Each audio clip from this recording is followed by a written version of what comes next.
ఇంత దాకా వచ్చాక మీతో ఇంత స్నేహం పెరిగాక ఈ నిజాన్ని నేను అంగీకరించకుండా ఉండలేను రచిత గారు. నిజమే, దాంపత్య జీవితంలో కోరుకున్నది దొరక్క ఆర్తితో నలిగిపోయే చాలామంది భార్యలో నేను ఒకదాన్ని. అయితే విచిత్రం ఒకటి ఉంది. నా భర్త చాలామంది మగాళ్ళలా దుర్మార్గుడు కాడు. నా మనసు ఏమిటో అర్థం చేసుకునే వ్యక్తి. ఇంకా వివరంగా చెప్పాలి అంటే భార్యను సబార్డినేట్గా తప్ప సగభాగంగా అంగీకరించని మెటీరియలిస్టిక్ డామినేషన్ మాత్రమే తెలిసిన మనిషి. అది ప్రతి మగాడిలోనే ఉండేది ఆర్తి. ఆయన ఇంత తెలివైన వారే మీరు అతన్ని మీకు అనుకూలంగా మార్చుకోవడం కష్టంగా ఎందుకు ఫీల్ అవుతున్నారు? ప్రేమ ఉండాలే కానీ మలుచుకోవడం ఇబ్బంది కాదుగా. ప్రేమ అనేది రెసిప్రోకల్ మాస్టారు. అప్పుడే మార్పు కానీ మార్చుకోవడం కానీ సాధ్యమయ్యేది. కానీ మీరు విషయం గుర్తుంచుకోవాలి, చాలామంది మగాళ్ళకి భార్య మీద ప్రేమ ఉన్నా దాన్ని ఎక్స్ప్రెస్ చేయడం తెలియదు. అలాంటప్పుడు ఏ భార్య అయినా భర్త మనసుని ఎలా అర్థం చేసుకోగలదు? ఒంట్లో జ్వరం తెలుసుకునే థర్మామీటర్లా భర్త మనసు తెలుసుకునే డివైస్ అంటూ లేదుగా. ఎందుకు లేదు ఆర్తి? అది మీ మనసే. కోపం తెచ్చుకోకండి. మరో మనసును అర్థం చేసుకోవాలంటే ముందు మనకు మనసు ఉండాలి. మీరు కాగితాల మీద రాసే వ్యాఖ్యలతో నన్ను పుచ్చగించాలని ప్రయత్నిస్తున్నారు రచిత్ గారు. నేను నా భర్త ఏమిటో అర్థం కాక మాట్లాడడం లేదు. అతడి ఏమిటో తెలిసాకే అశాంతికి గురి అయిపోతున్నాను. నా భర్తలో నేను పురుషోత్తముని కోరుకోలేదు. అతడి మైనస్ పాయింట్స్ ఉన్నా అసలు నా ఉనికిని ఓ మైనస్గా భావించిన మనిషి అయితే సరిపెట్టుకుందాం అనుకున్నాను.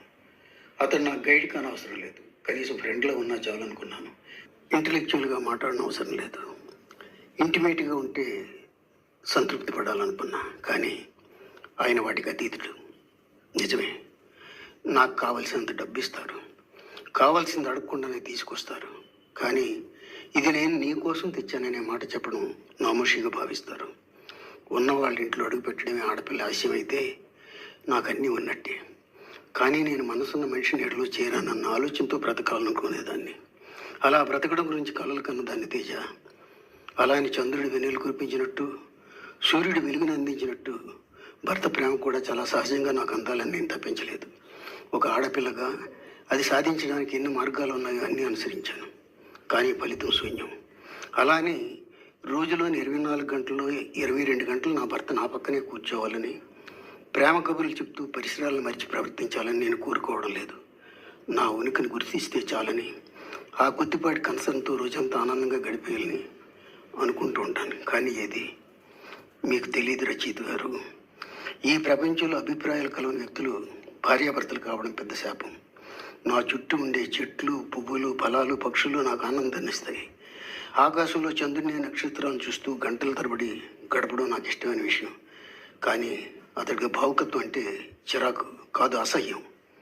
ఎలా నన్ను నేను నిగ్రహించుకునేది? నువ్వు నా గతాన్ని ప్రశ్నించే నా స్వాగతానివో లేక వర్తమానపు స్వాగతానివో తెలీదు. కానీ మొన్నటి విస్మృతి నుంచి నిద్రలేచిన స్మృతివై దాహంలా, ఆవాహనంలా, కోపంలా, శాపంలా అలనాటి కృతుల స్రవంతిలోకి నెట్టి ఏదమ్మా నీ కలలు తీరం అంటూ నన్ను చూసి నవ్వుకుంటున్నావా?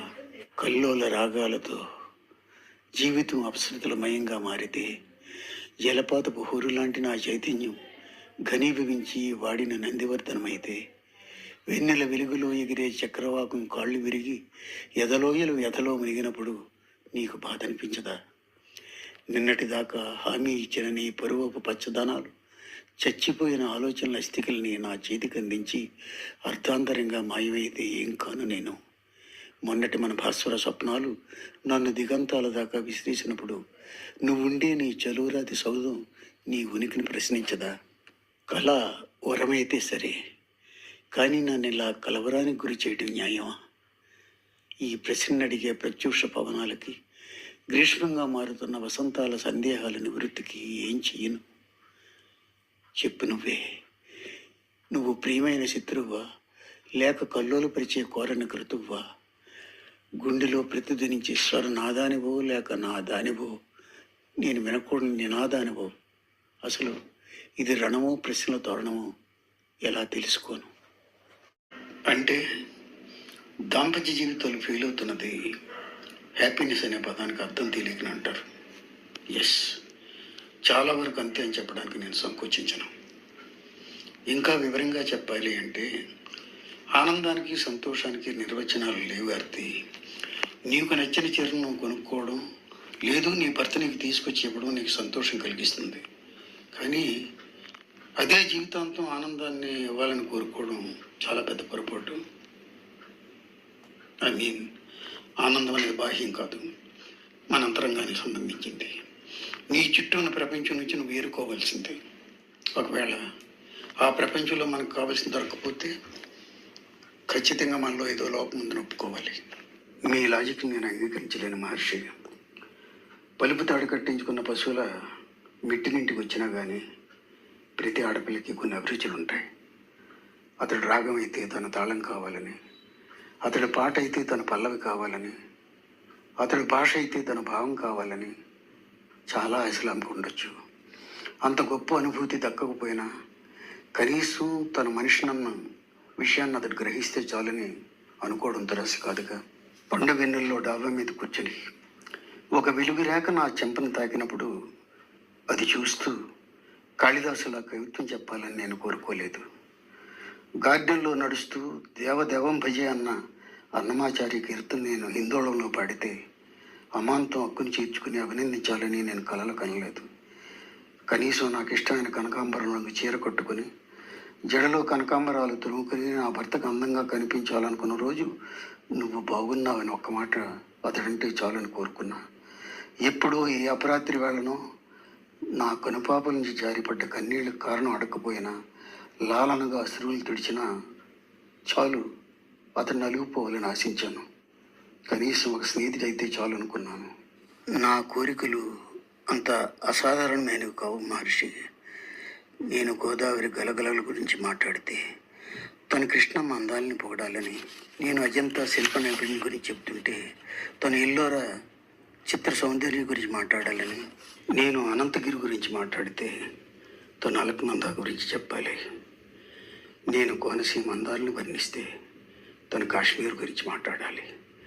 నేను షేక్స్పియర్ గురించి మాట్లాడితే తను మిల్టన్ గురించి చెప్పాలి. పిచ్చి జ్ఞాన తృష్ణ అంతే మహర్షి.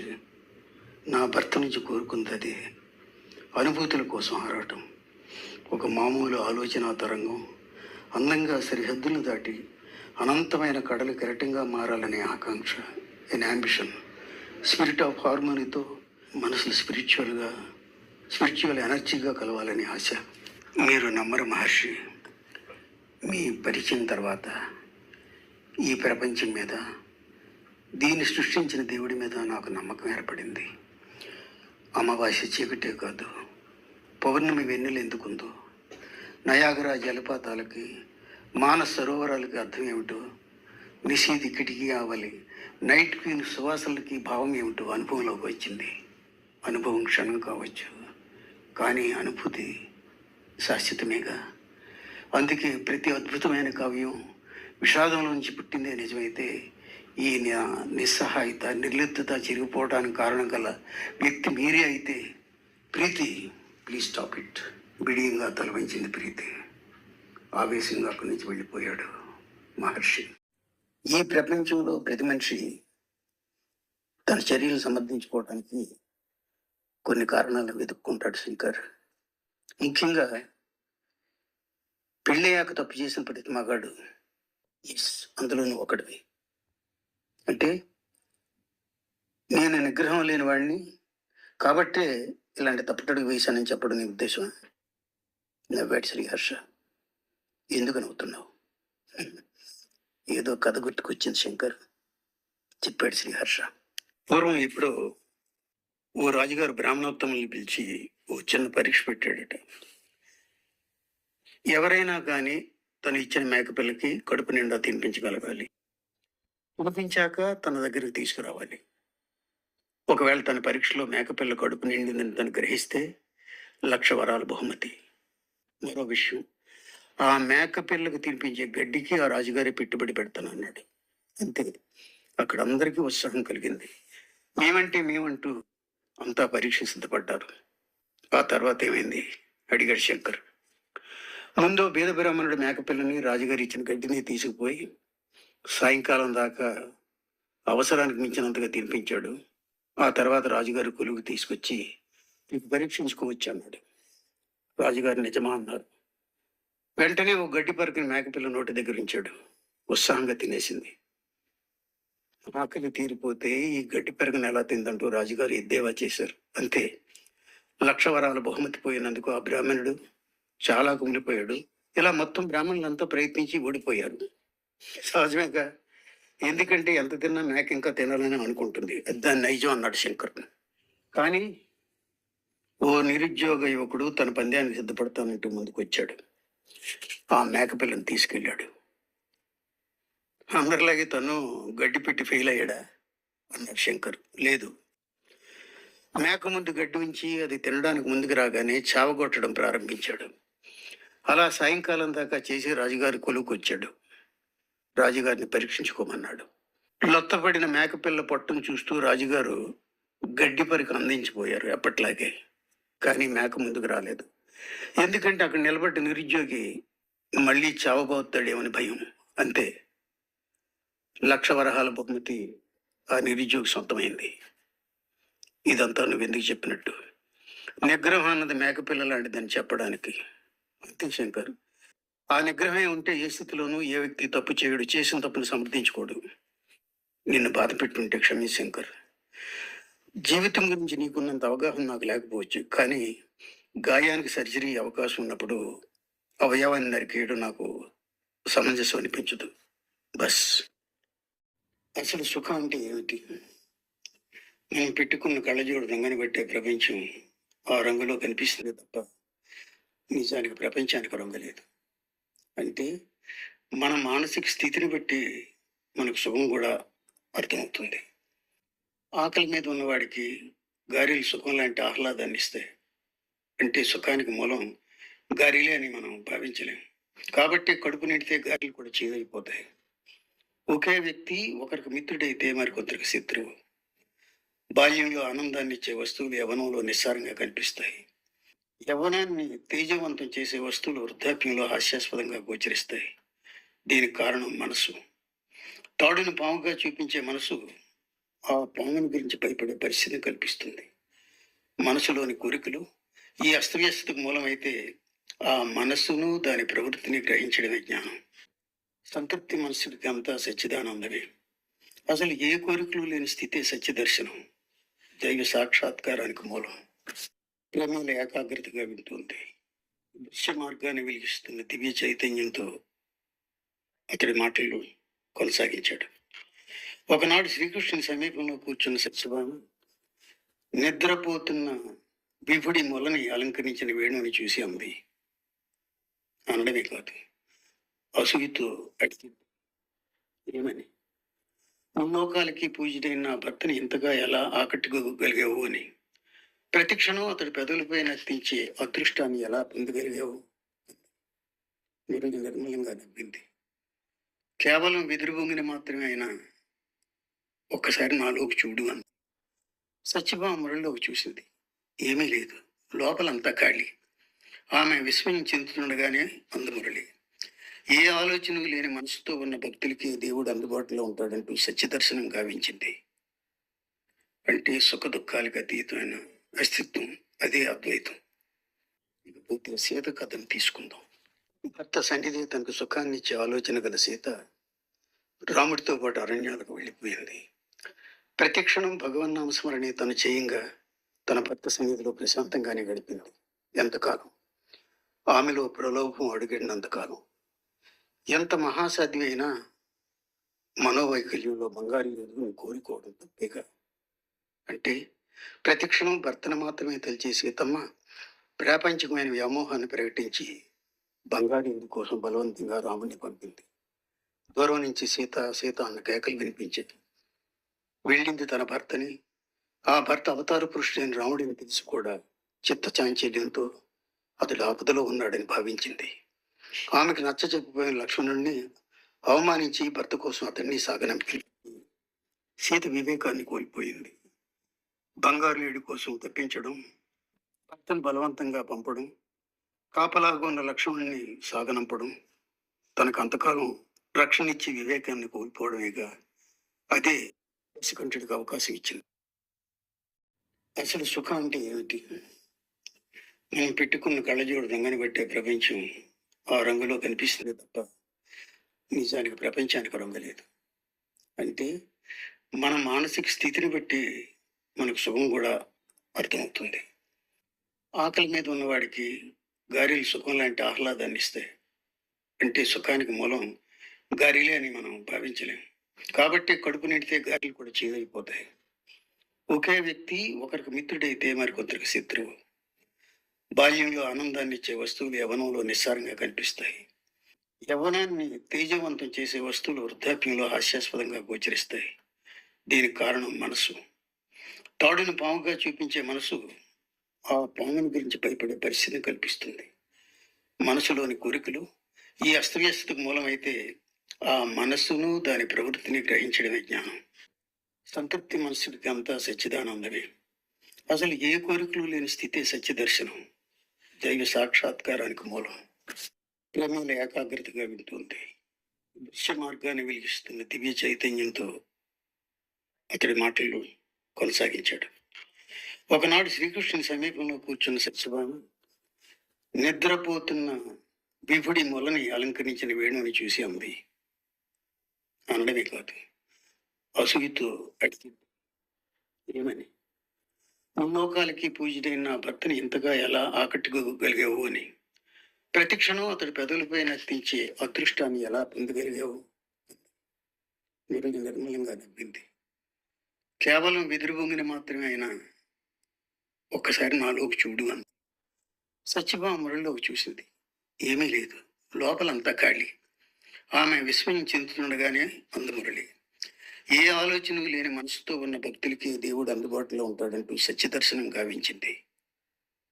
అంటే సుఖ దుఃఖాలకు అతీతమైన అస్తిత్వం, అదే అద్వైతం. ఇకపోతే సీత కథను తీసుకుందాం. భర్త సన్నిధి తనకు సుఖాన్ని ఇచ్చే ఆలోచన గల సీత రాముడితో పాటు అరణ్యాలకు వెళ్ళిపోయింది. ప్రతిక్షణం భగవన్నామస్మరణి తను చేయంగా తన భర్త సన్నిధిలో ప్రశాంతంగానే గడిపింది. ఎంతకాలం? ఆమెలో ప్రలోభం అడుగడినంతకాలం.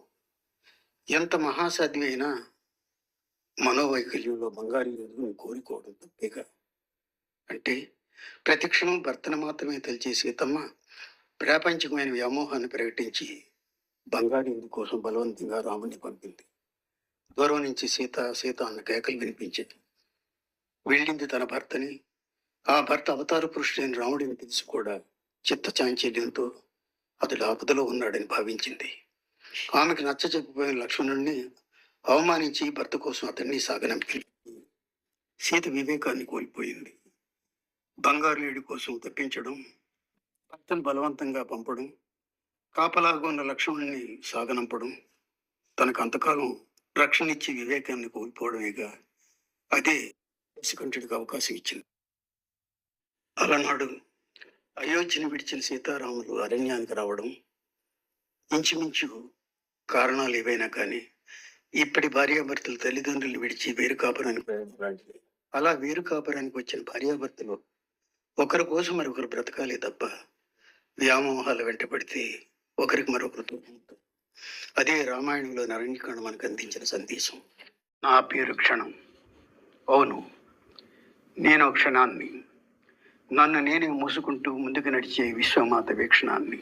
ఉదయ సూర్యుని కిరణాన్ని పట్టుకుని శూన్యం నుంచి శబ్దంలోకి, మంచు స్పర్శ నుంచి మృత్యు శయ్యలోకి, శిఖరాగ్రాల శీతల స్వర్గం నుంచి ఎడారి అగాధపు చలి బాహువుల్లోకి, సరస్సు స్నానాలలో నుంచి సముద్ర గర్భంలోకి, నూనెలో వృత్తి ఇవ్వడే ఉల్లిలా, కన్నీళ్ల చన్నీళ్ల స్నానమాడించే తెల్లిలా, చెంగున ఉరకలు వేసే కడలి పిల్లలా, శుభగడియల అన్వేషణలో ముత్యాల కోసం మహాత్మంలోకి దిగినట్టు పడుతూ లేస్తూ నిద్రపోతున్న పసిపాప పెదవులపై మెరిసి చిరునవ్వుని నా ఉనికిగా మార్చుకుంటాను. ఒక్క క్షణం అంటూ నన్ను ఎవరైనా ఆపాలని ప్రయత్నించినా ఆగని కాలానికి అంకురాన్ని నేను ఆగుతున్నట్లు కనిపిస్తూనే నిమిషాలలోకి, రోజుల, వారాల్లోకి, నెలల, వత్సరాల్లోకి పరుగు తీస్తూనే ఉంటాను. అందుకే నేను క్షణాన్ని. మా అమ్మ అదే కాలంకి ముద్దు బిడ్డని. నిజమనేస్తాం. ప్రకృతి కళ్ళకు వినోదాన్ని అందించే నేను నీకు పసికందులు అనిపించినా కానీ నాకు కానీ ప్రాణి ప్రారంభానికి కానీ తేడా ఏముంది? క్షణంలాగే అమ్మ కడుపులో ఏకకణ జీవిలా ఏ క్షణమో రూపుదిద్దుకునే అందం ఆనక పిండమై కోటాను కోట్ల క్షణాల కదలికలో బ్రహ్మాండమై అనంతం నుంచి అంతం దాకా ఎలా పయనించేది నీకు మాత్రం తెలియదు. అదేం చిత్రమో, నేను దేన్ని ఆపలేను కానీ అంతా చూస్తుంటాను, చూస్తూ సాగిపోతుంటాను. మిత్రమా, తూనీల క్షతాలతో కాలం గుండెల పుటలను రక్తంతో తడిపేది నువ్వే. యుగాల శకాల శిథిలాల బంధనాల్లోంచి జారిపడే శిలువ సంస్కృతిని చెరిపి శాలువాలతో చుట్టిన అందమైన చరిత్రని రేపటి తరానికి అందించేది నువ్వే. చెప్పునేస్తాం, చిన్న గాయానికి నేలపడ్డ పవనంలా నీ ముందు నిలబడ్డ ఈ క్షణంకి నీ లాలిత్యపు కళతో నిబిరం ప్రాణం పోస్తావా, లేక గాయపరచడివి నీ జయంగా నీకు తెలిసి న్యాయంగా సూత్రీకరించి పక్షవాతం వచ్చిన ప్రకృతి తల్లి నేత్రాంచలాల నన్ను అసురువుగా మారుస్తావా? నీ ఇష్టం. ఎందుకంటే నేను క్షణం ఆగితే మర్చనాన్ని, కోటాను కోట్ల క్షణాల కాలాన్ని. ఎన్ని సత్యాలను తెలుసుకున్నా ఇంకా మండే పిపాసల, చూపుల ఊహకు అందని సూక్ష్మల, ఎగరని తరంగముల, ముడుచుకున్న విహంగముల, మందహాసముల, మహాస్త్రముల, కవచముల, ప్రవచనముల, బిందువుల, సింధువుల ఇన్నేళ్ల శూన్య సామ్రాజ్యం అయినా గాని నా యవనపు స్పందనల్ని నీరవంలో నిక్షిప్తం చేసి నిశీది ప్రకాశంలా మారగలను. మనోప్రాకారాన్ని చుట్టుకున్న ఆలోచనల తీగల్ని శుతిమెత్తగా స్పృశించి రవళించకుండా చేయగలను. అంతేకాదు, ఈ క్షణమే కొబ్బరి మువ్వులోకి జారే వెన్నెల బిందువునవుతాను. నిద్రపోతున్న నోరు లేని రేపటి స్మృతిని తట్టిలేపి కలత రేపుతున్న చిరు స్వప్నాల చిరునామాకి ముగింపుగా కూడా మారగలను. అందుకే నేను క్షణాన్ని, నేను రాసిన నవల్లోని ఒక సన్నివేశాన్ని ఇప్పుడు చదవబోతున్నాను. ఎంతకాలం అయింది నేను చూసి? ఇంట్లోకి వస్తూనే గౌరీ అన్న మొదటి వాక్యం ఇది. బాగున్నావా? వెంటనే పరామర్శించింది పూర్వంలాగే. 6 ఏళ్ల తర్వాత అక్కాబావలను చూడాలని అనకాపల్లి వచ్చాను. మద్రాసు నుంచి వచ్చి 10 నిమిషాలు కాకముందే గౌరీ రావడం ఆనందంగా ఉంది. బహుశా నేను రాబోతున్నానని అక్క ముందే చెప్పిందేమో. నువ్వు రాసిన సినిమాలు చూశాను ఒకటి, అంత స్తంభానికి జారగిలిపడిన గౌరీ. కానీ చూసిన 1-2 దరిద్రంగా ఉండేసరికి ఇంకెందుకు లేనిసి మానేశారు. నా జవాబు పూర్తి కాకముందే పక్కన నవ్వింది గౌరీ. అదే నవ్వు 12 ఏళ్ల వయసులోని 16 ఏళ్ల అమ్మాయిలా కనిపించే అప్పటి గౌరీ నవ్వుల కిలకలు, చిలక పలుకులు చిరుగులెత్తి చాలా ముచ్చట కొలిపేవి. శారదా నది శైకతాలపై పాదాలను పెట్టి పిచ్చుక గూళ్ళు కట్టుకుంటూ గౌరీ చెప్పిన కబుర్లు సురగంగా నొరగలను తిరుగుకున్న స్వప్నాల్లా స్వాగతం చెబుతూ మొహం సన్నిటిలోకి లాక్కున్నట్టు. 6 ఏళ్ళైన గౌరీ చూపుల్లో మాటల్లో అప్పటి లాలిత్యమే తప్ప పెళ్ళైన ఆడపిల్లగా పరాయిదాన్ని అన్న ధోరణి కనిపించడం లేదు. గౌరీలో ఉన్న ప్రత్యేకత తల్లిపోయి సవత్తల్లి దగ్గర చాలా ఇబ్బందులకు గురైనా చెప్పేది కాదు. ప్రతి కలవరాల్ని రాత్రి కలనిద్రలో సమాధి చేసుకొని సంతృప్తి ఎరగని వివరణ చిత్రంలో ఉంటూ కూడా అందరినీ నవ్వించేది. చూపుల భూపాలంతో మోయిన పల్లకిలో యువరాణిలా వచ్చేది. చిన్నప్పుడు కలిసి కబుర్లు చెప్పుకోవడాలు, చిటికన వేలు పట్టుకుని ఊహల పాలపుంతల పడవల్లో అర్థం కాని ఏ సుదూర తీరాలను చేరుకోవడాలు, సంక్రాంతి పండగకు వెళ్లిన వెంకపాలెం తీర్థాలు, శారదా నదిలో దిగి స్నానం చేయడాలు, పొజ్జన్న కొండ మెట్ల మీద కూర్చున్న కన్నకళ్ళు, మామిడి తోపులోకి గుబ్బు పూల కోసం వెళ్ళినప్పుడు గుచ్చుకునే బొమ్మచెమిడి ముళ్ళు, నా పాదాలను ఒళ్ళో పెట్టుకుని గౌరు ముళ్ళు తీయడాలు. ఒకటేమిటి, ఎన్నెన్నో గుర్తుకొస్తుంటే పిలిచాను తేరుకొని, ఆ నువ్వు ఇంకా ఆ పిలుపు మర్చిపోలేదన్నమాట. నవ్వేసింది జలతరంగంగా. ఆ రోజుల్లో షుగర్ ఫ్యాక్టరీ ఉన్న తుంపాల నుంచి అనకాపల్లికి షిఫ్ట్ అయిన నాకు గౌరీ పరిచయమైన కొత్తల్లో అనకాపల్లి ఆడపిల్లగా అడ్రస్ చేసేవాడిని. ఆ 2 పదాల మొదటి అక్షరాలతో. బెల్లం టీ చేయనా? కదిలిన స్మృతుల తేనెతొట్టులో నుంచి రాలిపడిన మరో ముత్యాల సరం ఆ పదం. అమ్మా నాన్న లేని చిన్నతనంలో నేను బాధపడితే గౌరీ నన్ను బుజ్జగించేది, వెల్లుంటి ఇచ్చేది. ఉదయపు నీరెండు లాంటి నా బాల్యంలో దిగంతానికి దూరానికి భేదం తెలియని నాకు నా మనసు వాకిటి ముందు నా కోసం విరిసిన నందివర్ధనమై, ఎప్పుడైనా లేని అమ్మా నాన్నను గుర్తు చేసుకొని కంటతడి పెట్టుకుంటే ఆరిందాలా ఓదార్చేది. నా వేదన నాది కాదు తనది కూడా అన్నంత ఆర్తితో బుల్లి పెదాల నెలవంకలు నా బుగ్గలపై అద్ది కళ్ళు తుడిచేది, బెల్లంతి ఇచ్చేది. ఏమిటి జవాబు చెప్పు అడిగింది గౌరి. అక్క ఇంకా వంటగదిలో ఉంది కాఫీ చేస్తూ. చనువుగా ఏదో అనాలనిపించింది, కానీ ధైర్యం చాలేదు. సినిమా రచయితగా మద్రాసులో సెటిల్ కావాలని చేసిన ప్రయత్నంలో 6 ఏళ్ల పాటు అందరికీ దూరంగా ఉన్నాను. ఈ గ్యాప్ గౌరిలో శారీరకంగా చాలా మార్పు తీసుకురావడం మాత్రమే కాక, ఆమె ఇప్పుడు పెళ్ళైన ఆడపిల్లని నా గుర్తుకు రావడం నాలోని ఉత్సాహంపై నీళ్లు చల్లింది. బెల్లంటి అంటే చాలా ఇష్టపడేవాడివిగా గుర్తు చేసింది గౌరి. ఏమీ తెలియని వయసుది, క్యాజువల్గా అన్నాను. పైగా మన అనకాపల్లి బెల్లానికి ఫేమస్. అప్పుడు నాకు ఇచ్చేది అన్న ఫీలింగ్. ఇప్పుడు అనేగా గౌరి మొహంలో ఓ నీళ్ళు మెరిసి మాయం కావడాన్ని చూశాను. నేను ఆ ప్రసక్తిని అక్కడే తుడిచేసినా బాగుండేది. బెల్లం ఎప్పటికీ పంచదార కాలేదు గౌరీ, పంచదారకు అది ప్రత్యామ్నాయం. గౌరి మౌనంగా తల వంచుకు చూస్తుంది. తప్పు మాట్లాడానా? చెయ్యెత్తి చందమామను అందుకోగలిగిన ఎదుర్కొనే బాల్యానికి, రెప్పల చూరులో దాక్కున్న స్వప్నాల అవిశంసాల యవనానికి చాలా తేడా ఉంది.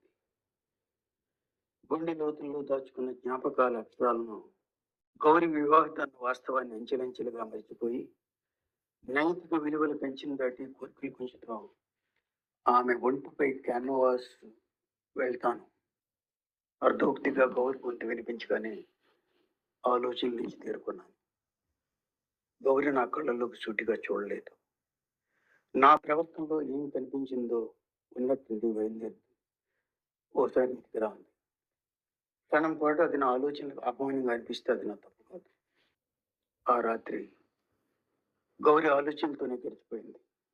రంపంలాకు వస్తున్న మనసు అంపసయ్య కాలం రెక్కలు విరిచి గౌరికి నాకు మధ్య దూరాన్ని తగ్గించి, గౌరిని ఉన్న పడాన నా ముందుకు రప్పించుకోగలిగితే బాగుండంటూ ఆరాటపడింది.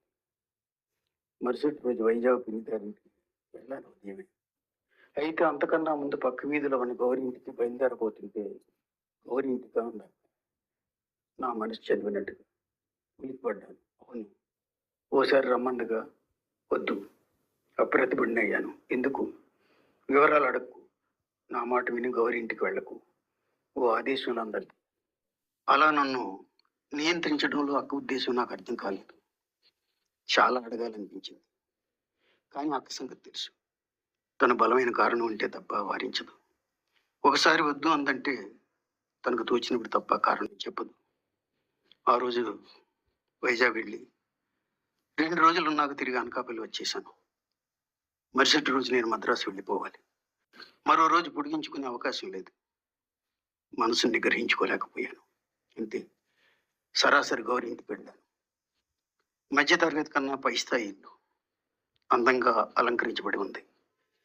నన్ను చూడగానే గౌరి మొహంలో నేను ఊహించినంత ప్రసన్నత కనిపించలేదు.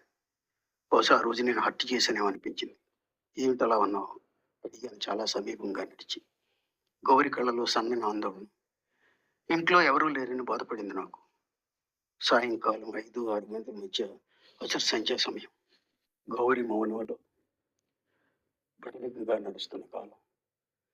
నా మనసు అడుగున ఉన్న సుతారపు తీగలను పెట్టి స్వర్గానికి మెట్లు చెప్తుంటే, నా మనసు రసహీనమైన శూన్యం లాంటి క్షణాలపై గెలుపు సాధించాలని తొందర చేస్తుంటే, అలవోకగా గౌరి నడుంపై చెయ్యి వేశాను.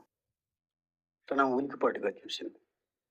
విని వెంటనే ఉలికిన అర్థంలా ఎర్రగా మారిన ఏకాంత సరస్సులా అనిపించింది. అదిగో అప్పుడు వినిపించే లోపల గదిలో నుంచి నవ్వులు. దిగ్భ్రాంతిగా చూశాను. కేవలం నవ్వులే కాదు, ఓ మగ ఆడ కీరింతలు. వాళ్ళెవరన్నది నేను అడగలేదు. అసలు గౌరి కళ్ళలోకి చూసే ధైర్యం కూడా లేనట్టు బయటికి నడిచి ఇంటికి వచ్చేసాను. ఎవరి దృష్టిలో పడినందుకు ఆనందం కాదు, నా ప్రవర్తన తప్పుల గురించి కాక గౌరిలో కనిపించిన స్పందన గురించి ఆలోచిస్తుంటే ఆ రాత్రి అక్కడికి గౌరి ఇంటికి వెళ్ళావన్నమాట. ఎక్కడో ఒక విస్ఫోటనం. గౌరి చెప్పింది. అంతా చెప్పేసిందా? ఒక గుండె తీగని లాగినట్టు అనిపించింది. నేను గౌరి ఇంటికి వెళ్ళొద్దు అందుకే. ఎందుకని నేను అడగకుండా నాకు చెప్పింది. గౌరీని కట్టుకున్నది వాళ్ళ మేనమామ సుందరమైన వాడు వట్టి తాగుబోతుంది. అందుకే అమ్మాయిల ఇంటికి తెచ్చుకొని గౌరి ముందే గదిలో గడుపుతుంటాడు. గౌరీ నా గురించి ఏదో చెప్పిందని ఆందోళన పడ్డాను, కానీ అక్క గౌరీ దాంపత్య జీవితం గురించి తెలియజేస్తుంది. గౌరీ అంటే నీకు ఎంత ఇష్టమో నాకు తెలుసురా. అందుకే ఆ పిల్ల వ్యక్తిగత జీవితం నీ నోటీస్కి రాకూడదని నేను వెళ్ళొద్దున్నాను. అంటే ఇందాక నవ్వులు ఆడామగ గొంతులు కేరింతలు అవేనా? ముడుచుకున్న నా కాగితపు గుండెలు చిరిగిపోతుంటే ఆలోచించాను.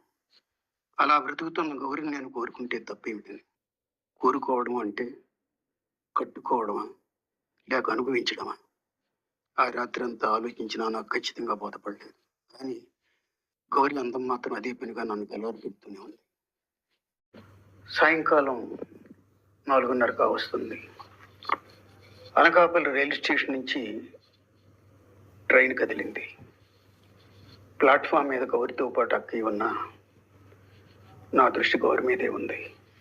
నిజమే, గౌరిది దృష్టి మరల్చలేనంత అందం. వెలితిగా బడలిగ్గా ఉంది గౌరిని వదిలి వెళ్తుంటే. అప్పుడు గుర్తుకొచ్చింది గౌరి నాకు ఉత్తమ ఇచ్చిన విషయం. వేగంగా కవర్చించాను, సీట్లో కూర్చున్నాను.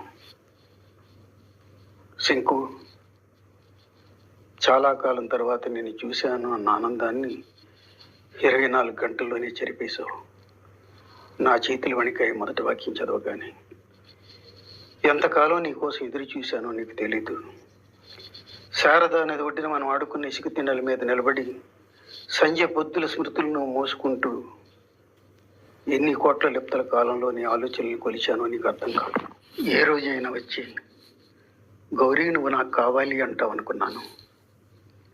మేనమామ కట్టబెడతానని నా సవత్తల్లి నిర్ణయించి నాకు చెప్పిన తర్వాత నా వేదనను నీకు తెలియజెప్పమని గాలిని అడిగాను. ఆకాశంలో మేఘాలకు చేతులెత్తి మొక్కాను. చిన్నతనంలో నీ ముందు తుళ్ళి పరిగెత్తిన నేను నీ దృష్టిలో పాలరాతి బొమ్మను అనుకుంటూ సురుతుల సుమబృందాల సుగంధాల మధ్య నీ కోసం ఎంత ఎదురు చూసినా నుదిటి రాతను తప్పించుకోలేక మామయ్యకే భార్యనైపోయాను. నా జీవితం ఇలా ఎందుకైనా కానీ నేను బాధపడను, ఇలాగే బ్రతికేస్తాను. నువ్వు అన్నావే బెల్లం అన్నది పంచదారకి ప్రత్యామ్నాయం కాదని, అలాగే భార్య అనే పదానికి నేను ప్రత్యామ్నాయంగా ఇలాగే ఉంటాను.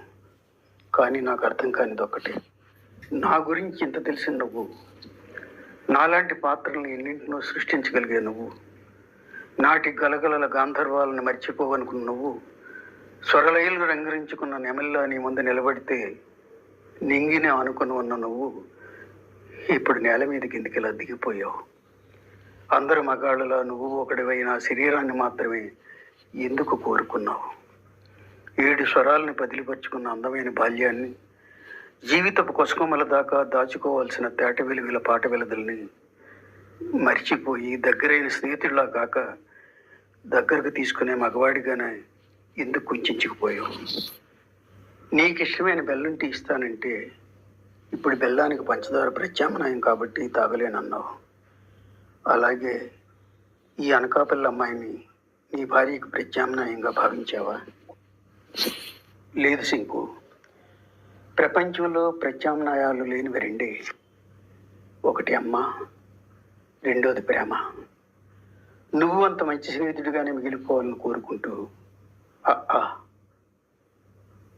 వెలివేయబడ్డ మనిషిలా అధోలోకంలోకి విసిరేయబడ్డ ఉన్మాదుల్లా తలపైకెత్తలేకపోయాను. అప్పుడు నా రెప్ప నుంచి జారింది ఓ నీటి బొట్టు గౌరికి అంకితంలా.